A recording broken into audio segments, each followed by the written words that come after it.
Cry It Out Loud, a podcast by Chasing the Rainbows with your host, Bernice Quisenberry. This week's episode is Educate to Advocate, and it's with Ana Vick, who is one of the parents who founded Push Pregnancy after her own devastating loss of her son, Owen.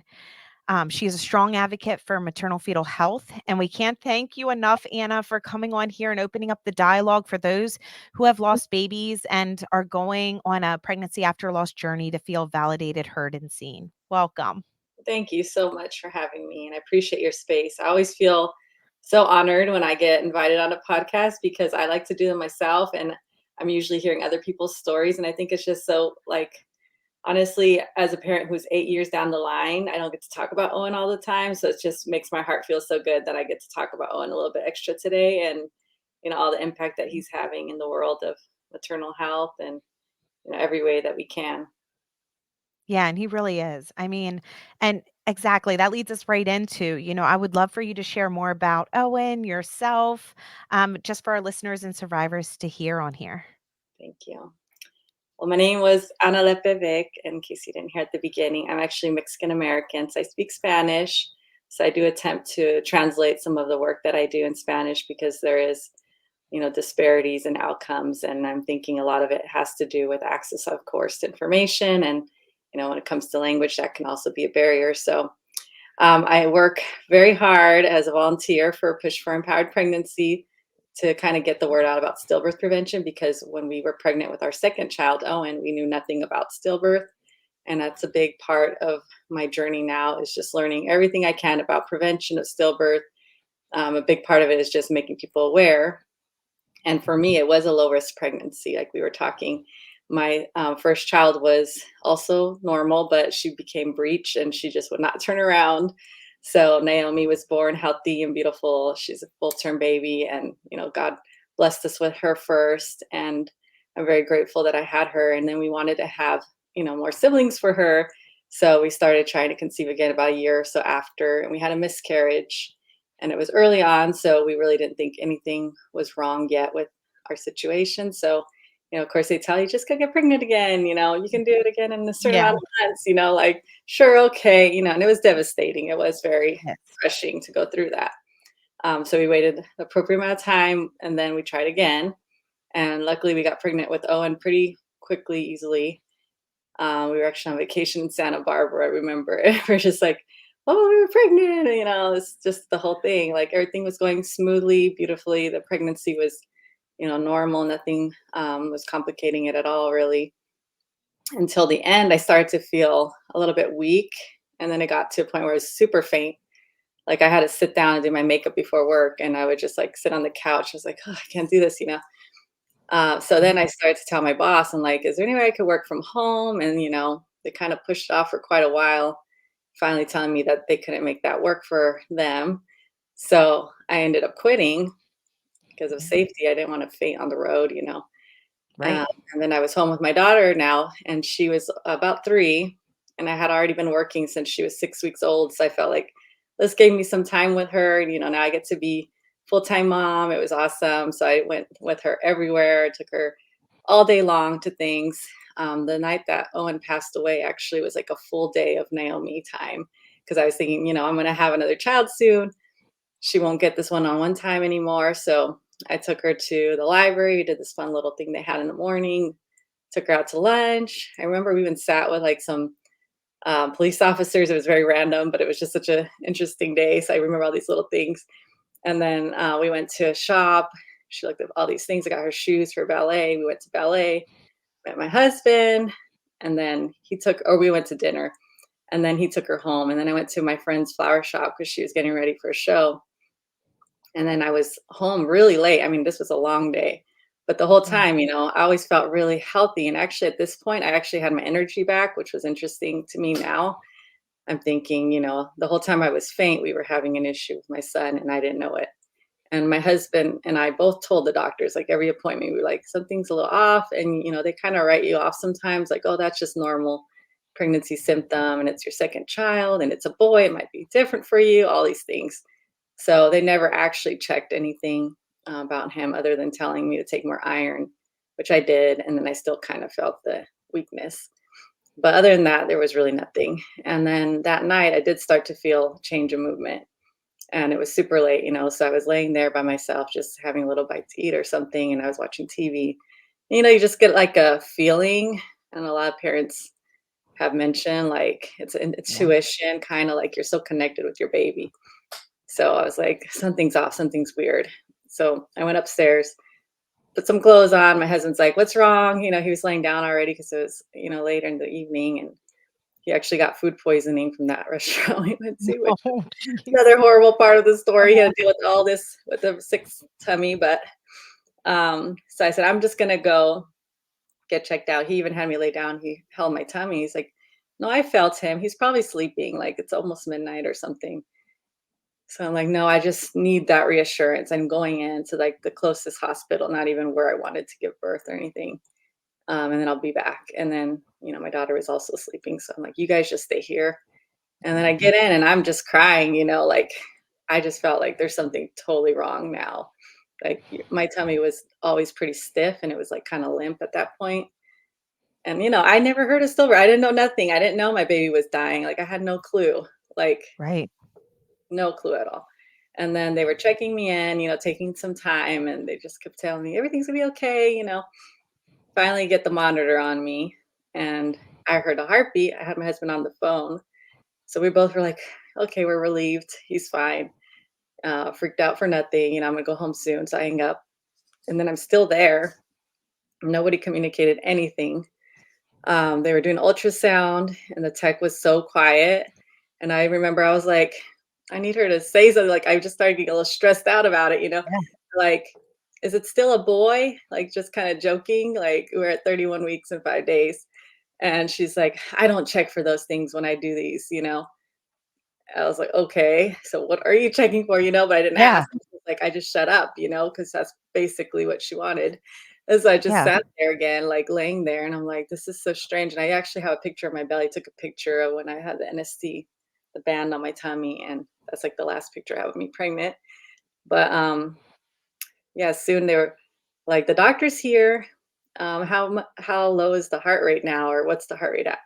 And that woman, again, with her little attitude, was like, now, like I'm in the middle of something kind of thing. They're like, yes, he's here now. He wants to know what's the heart rate. See, I turn red. I told her I get highs when I talk about this. And she said the number, which I don't know the numbers too. Again, I'm not a doctor. It was super low. So then everyone comes flying in. And again, no one had given me the heads up. So my husband's not there. And I'm like, my husband's not here to see his baby be born. Like, what's going on? So they're just like, well, this is the only chance for, we need to do this. And you can call him, but he probably won't make it. So I call my husband on speaker, freaking out. And he's like, don't worry, I'll get there as soon as I can. He got a friend to come and watch our daughter. And he, raced over there. Meanwhile, they're rushing me. I signed some papers, signed my life away because they got to cut me open. And then they started put the mask on my face, and they hadn't told me what they were doing. They're just like, I looked at the woman. I'm like, what are you doing to me? And she's just Yeah. like, oh, this is the quickest way for putting you under, start to count or whatever. And I just started praying. I was like, God, please don't let me die here. Like I seriously thought that was it. Like I'm going to be cut open and my family will never see me get my daughter. I was like, just I need to be here for my husband, my daughter. And I said, like, please protect my son. And at the time, his name was Jackson. I should have brought that thing. I had made him a sign that said Jackson that matches this, actually, from his design for his room. My husband and I had agreed that I would choose the name, though, because it was a boy. So regardless, I would be able to choose. And I started praying, and I just heard the word Owen Nathaniel, like that would be his name, which I always like. I guess God chose his name for me. I'm not like a Mhm. super. I'm religious, but like I'm not like a person who like ever had that experience before of God speaking to me or anything. So it was just surreal. So I fell asleep. I'm black, and I wake up to darkness still because I'm coming out of it. But my husband was there. I could tell something was wrong. And Oh, then that doctor came in. They said, we're sorry he didn't make it. Your son has died, or however they said it. And you know how that is. It's just like out of body, like Yes. screams, like the guttural scream of like a wounded animal. And I just couldn't stop screaming and yelling and like crying. And then my husband said, I kept asking him because I kept coming out of it like Yeah. throughout that next few hours. And like, where's my baby? Like, I didn't know again. And I don't remember that part, but apparently I had to keep explaining to me that Owen had died. And then finally, when I was normal, they were like, you want to hold your child. I was so scared. I even took a video of myself saying, like, I really don't know, like, if I can do this. You don't know what they're going to even look like. And he wasn't full term, but he was close. He was only 2 months shy of his actual due date. Right. So they told me, you're going to want to hold him, which I'm thankful they encouraged that. And then I did. And nothing can explain how hard that is. Yeah. Absolutely not. And Anna, thank you so much for sharing. Oh, This is my it son really is. right here, and the little beanie they gave us with, so I keep it in a little shadow box. And I mean, he was 4 pounds, 2 ounces, 18 and a half inches long. So he was a good size already. And I'm thankful. Aw. I do have some photos, and I didn't know about taking video, or, I didn't think to change him myself, or, a lot of people now talk a lot more about bereavement care. And I'm grateful for all the groups like yours too that encourage families to have those moments, because you can't get them back. Can't. I held him a lot. When I held him, I was just like, this feels like I'm his mom. And like, people would come in and talk with me. And I remember one of my friends, the one that was the florist I was helping, came through, and she sat there for hours just chatting with me. And I'm like, she just gave me that gift of feeling normal. Like, she didn't look at him weird or anything. And, they do start to change, and you can't have them for too long. But I mean, the minute Yeah. I had him already, he had already been changed, because I was put under, so I missed out on seeing him fresh from my womb, and he wasn't warm anymore, so it's such a devastating way to meet your child. But Oh, it's Anna. important for people to have that time. Absolutely. I mean, that time is so precious, and it is. It's valuable for us. I know, and I feel like it wasn't enough time, to be honest. We had a couple hours with our daughter, and I could have done a couple days, and just not having that, and oh, Yeah. So, just and going through. Yeah. I had the C-section, so, Yep. they want you there a little longer after, but I was like, as soon as I can walk, I need to get out. But, also they had me on the floor that they had other mothers. So I was supposed to be walking the floor so that I can get, your bowels moving, everything normal again. And I had to walk past rooms with babies crying and all that. And my mom Mm. was with me. I remember her just holding me up, and I was like, this is torture, you know? Yeah. And then I came back to my room, where it was quiet and dark, and they have you in there. It's like they don't come by too much sometimes. They try to give you your time, but at the same time, you just feel like, oh my God, no one wants to talk to me. Like, and Yeah. I was like, as soon as I can get out of here, I need to get out of here, because I had my daughter and she was going to preschool in like next couple of days. And I was like, I need to go and explain to the teachers in case she says anything about her little brother who's an angel now. I didn't want anyone to be like, what are you talking about? Um, Yeah. and we had to pick his funeral arrangements, and I didn't want my husband to go alone to that cemetery. So I Yeah. just pushed my body out, and then you have to go your service if you have one, and which we did, and it was really nice. We had a lot of family come through, and a lot of his coworkers actually showed up. He used to work at Warner Brothers, and they let the whole set out early so they can all come. So it was really special. They all came and, honored him. And my daughter was there. I didn't want her to see him though, so she actually didn't meet Owen. I didn't know how that imprint would be in her memory. Yep. So she was there for the funeral, but she never actually saw him, Yeah. just in the casket. And then we did like a balloon release. I told everyone, I don't want to talk about dying. I just want everyone to say he's an angel. He went to heaven. Like, I just felt really concerned about her more than anything. And then after, now, of course, as you go through it, you're just like, okay, I kind of wish she had met him, because now I don't have one picture with them together. And Right. I don't know if she wanted that memory, but I do remember when she saw a picture of me and my husband next to my bed, on the many days after where I was just crying, crying. She would sit there with me in the rocking chair that I was supposed to be breastfeeding Owen in. It was in my corner of my room. And she would sit and just kind of hang out while I was like laying in bed. And she saw the photo and she said, "Whose baby is that?" And I was like, "That's your brother." She's like, Oh, so like the confusion in her head, I just was like, oh no, she doesn't understand that he actually was born and died, like technically at the same time on my case. But um, yeah. she kind of, I think, with the way I described it, thought like he just went from my belly to heaven or something like that, and nobody saw him, nobody got to hold him. And then she did say something like, "Well, I didn't get to meet him." Like, I was like, "Oh gosh, I didn't even I think know. about that." But I we did know. what we could, and the whole after part, you have postpartum, the milk comes in. It's Yep. again all the torture of a new mom, but no baby there. Went through a lot of hard times with the birth certificate. I was told that he was getting one. I went to go get it finally, like a month or two later. And they told me, like, he's not in the system. And I went through all this hassle to try to figure out what's going on. And then they said, well, technically, they shouldn't have told you that you can have one because he's actually considered a stillbirth. Like, the hospital finally told me they messed it all up. And so I had to go through all this extra trauma. Like, you're not acknowledging my baby's birth, even though he died, he was born. So all Exactly. that to say, eventually they also didn't help me find a cause of death.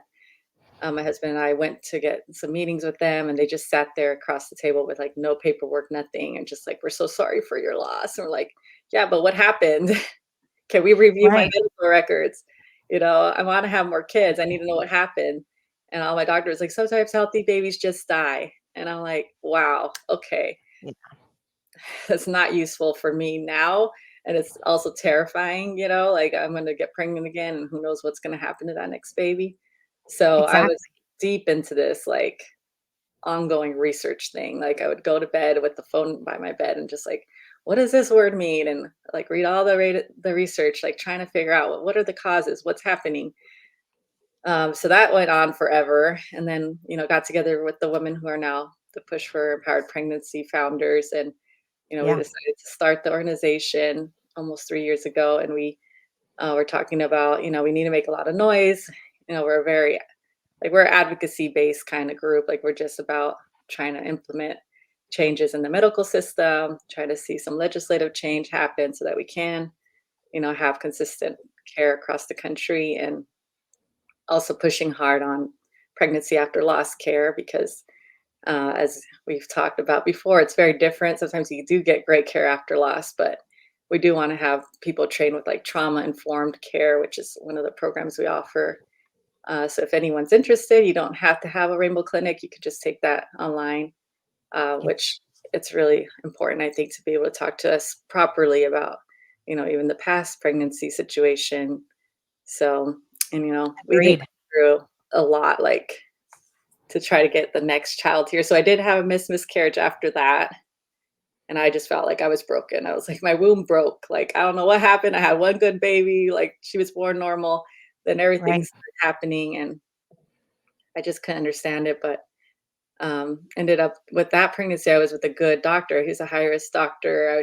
I really trusted him. And he just told me, like, it's kind of bad luck, really. There's no reason why this is happening to you. So I was like, oh, great. Another person who's telling me, you know, Right. answers, just try again.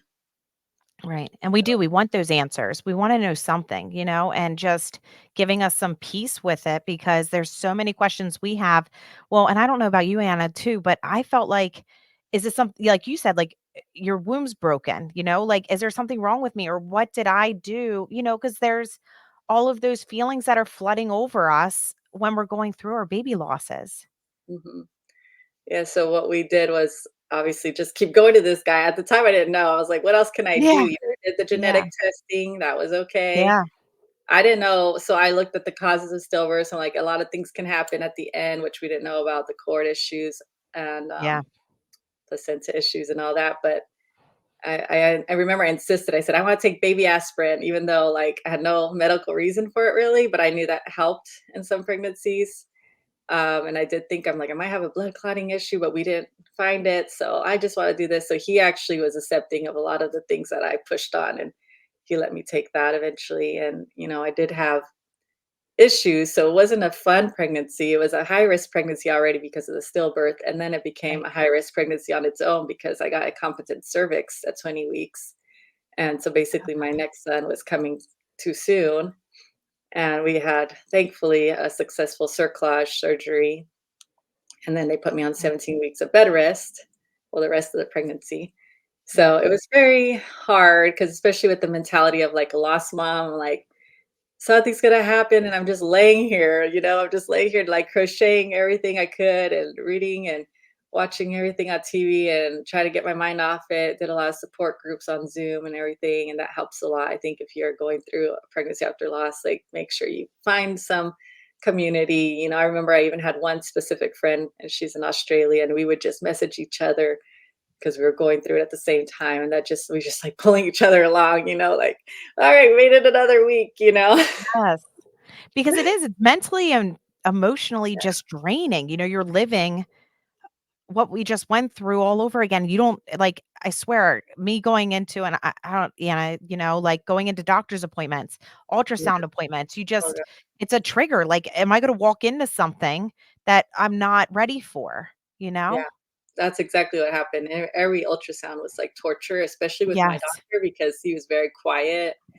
He's an older man. He's very amazing, but like he's not very good at bedside manner, I would say, and Yeah. like communicating. So I would just sit there and I'm like trembling, like, oh my God, he's gonna say something's wrong right now. And which he did at that 20-week mark. And I was just like, oh my God, we're losing another baby right now. Like I didn't know what was gonna Yeah. happen. He's like, put your clothes on. I'm gonna get, they get the nurse to deliver the bad news with them. And so it's like, this is not sounding good, Josh. I Oh, just looked at Josh. I'm like, oh my God.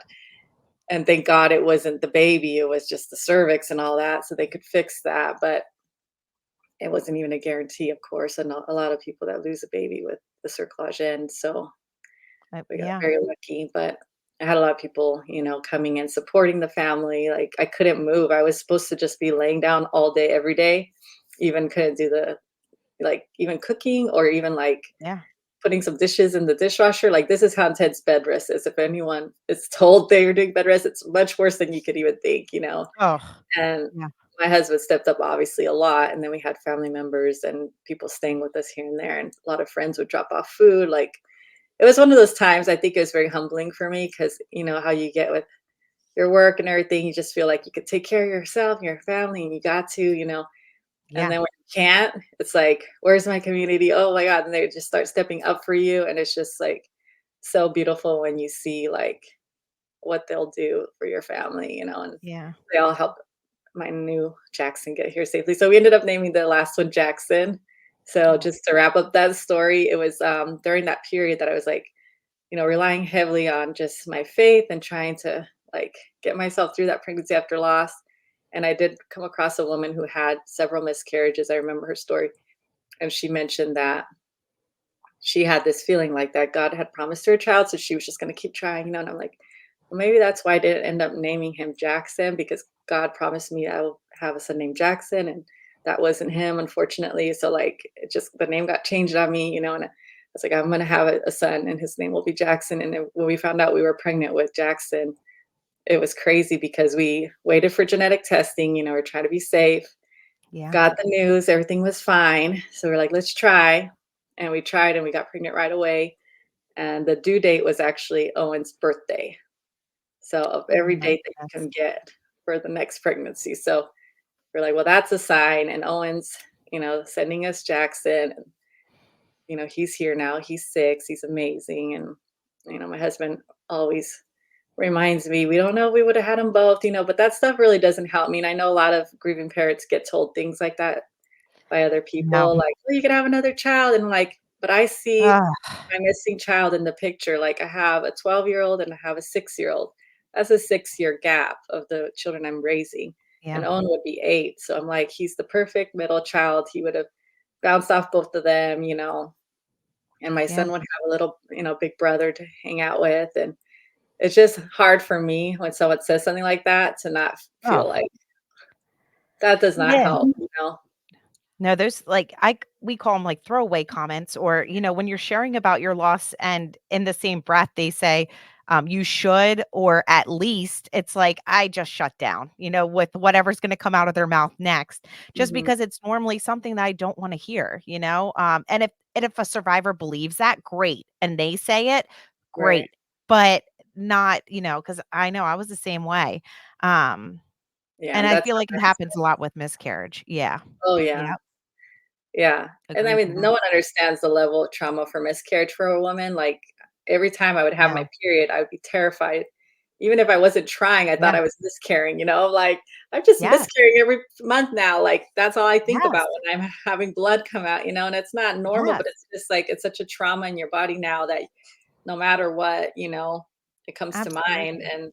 and, even with miscarriage, like, the way that we're treated, you're Oh, supposed to just do it alone at home, no medication, like, just see yeah. what happens to you kinda thing, and I remember my miscarriage was the worst because I actually felt like I had labor pains because I had gone from the baby supposedly passing around 6 weeks, and I didn't wanna go through any additional stuff, in case I wanna get pregnant, which I did again, so I was like, "No, I don't wanna go through a D&C or anything," so I just wanted my body to naturally miscarry, and it took till 11 weeks, and then at that Wow. point, my body had been hanging on to this pregnancy, and I felt so pregnant still. I thought I was having twins the whole time. I felt super pregnant with that pregnancy.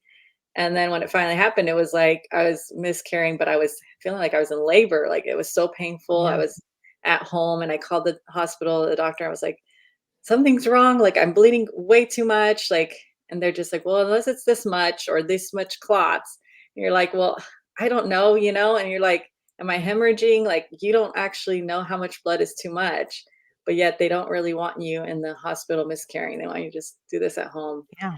So, I mean, I'm so sorry for anyone who's had miscarriage too, because like it's so discounted and Oh, so traumatizing too. it really is. Yeah, And Anna, I can't thank you enough for being on here, for sharing your story, allowing survivors, to hear what you've been through and your losses of your sweet, precious babies, and just all the work that you're doing, for survivors that, that either they were or weren't aware of. It's just so beautiful. And I'm just grateful to have you a part of, our community, and you getting on this podcast. So thank you so much. you're welcome. And if anyone is at all interested in what we do, we always love having volunteers at Push. And you don't have to do anything, or you could just, come along when you see something you're interested in. And a lot of us like to go to DC and advocate, which I hope we're going to see you there next time. Yes, yes. So Yeah, I'm looking forward to being involved and, yeah, making a difference and those really are, our numbers. yeah, Yeah, those are like the best for me, even though so far we haven't passed the two bills we're trying to pass, the Shine for Autumn Act and the Stillbirth Prevention Act. They're two great bills that are bipartisan. And if anyone sees those links, please go ahead and share and go and get in touch with your legislators too, because we still need co-sponsorship. But it still feels great because at least you're telling your child's story to people yeah, that can create change. And it does matter. They actually listen to us. They sit there. Usually it's an illegal aid or the aid for the senator or the representative you're meeting with. But I have met with some of the actual representatives in person too, and they give you their time. And it's just amazing when you feel like something's happening from it, which is a big part, I think, of the loss after.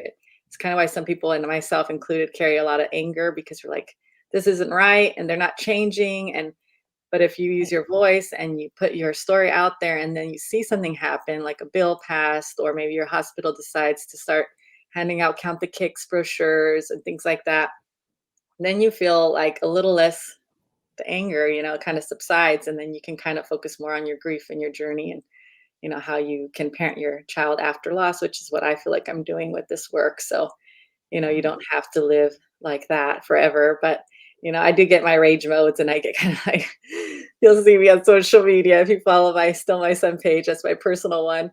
Um, I'm Yeah. okay with that because I think it's not right what has happened to so many of us. And I think rage is a powerful emotion as well. But like, I like to channel it when I can and actually like, I'm not Yeah. just mad, but like, let's do something about it. Let's stop letting Yes. babies die. Let's protect Yep. these families and like mothers too that are like their lives are on the line. And we don't realize that when we become pregnant pregnant, I'm like, a lot of us just focus on how are we going to decorate this nursery and what the name's going to be. And it's like, no, you really need to be paying really close attention to how you're feeling, how your baby's feeling, and also making sure that you're being heard and getting someone to back Yes. you up, have a doula, which is really becoming more popular now. And Yeah. do whatever you need to do and go get a second opinion. Those are Yes. options for you. You don't need to sit there and just be brushed aside.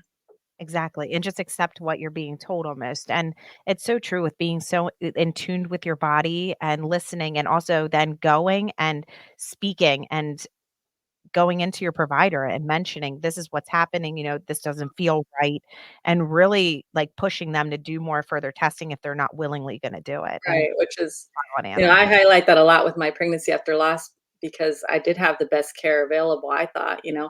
and I do think they're amazing, but they don't know me, they don't know my body. And I kept telling them, I have an infection, something's going on here. And I'd come in and they test me and like, nope, you're good. And I'm like, are you sure? The next time I came in, I was crying. I was telling the woman, I'm like, I think you're missing something. I'm really scared I'm gonna lose my baby. And I was just crying. I just couldn't help myself. And she Yeah. just like, well, what else can I do to make you feel better? There's this one last test, but I don't think you have that. I'm like, please do it. And anything else you can think of. And then she Yeah. called me the next day. She said, you were right, Anna. You have a GVS infection and it's pretty high in the BV and all that stuff. So we do need to give you medication. But then the baby will be fine. I'm like, wait a minute, back up. Like you just told me basically if I hadn't pushed so dang hard, you would have Yes. missed this one. And then maybe I would have had a preterm birth. Maybe the infection would have led to stillbirth again. I was just like, this is insane. And I just think Right.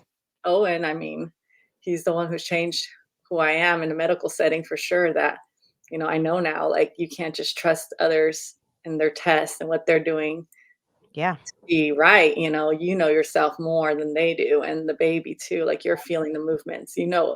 That baby's acting different. You need to go in. Don't take your time. Don't drink juice. Don't start a new kick count. Don't call the doctor and let them talk you out of it. Just go and get checked out if you feel anything is wrong, because that's the only way that they're going to be able to verify. And Yeah. don't just check the heartbeat. The heartbeat's the last to go. Make sure Yeah. they have the full ultrasound NST done and everything. But even if that happens, a lot of people come back and then the baby has died. So I just want to, reinforce, even if they've done all their tests and you still feel something's wrong, you need to keep pushing and stay there or come back as many times as you need until your baby's home safely in your arms. And thank you so much, Anna, for leaving our listeners with that and sharing that, because it's so important that because we're the ones that are at home living with our baby inside of us. Our doctors aren't there. They're not experiencing what we are. No one can see. There's no crystal ball. Like no one, we will only get answers if we go seek treatment, go in, get tests ran, and figuring out what it is. I swear that intuition is so important. And it was something that I felt with our Brooke too. And I wish, I would have pushed more for more answers and things during that time, but Yeah. But it's it hard is. to know, I think, and I want to give just grace to all of us. Like we don't Yeah. know that You this could don't ever. know what you don't know, right, and it's true, so And and if it thank you. does, I'm so sorry for anyone's loss. And definitely go to Chasing the Rainbows for your support. I know Push is going to start trying to have these kind of meetings where we just chat, but we don't have the support angle. So that's all you guys. And if you want Yeah, to advocate and we can kind of mix it up here, we're going to support each other because, we definitely need more voices together. And don't be shy. You can DM me anytime. I love to chat and any time of day if you need help yeah. here.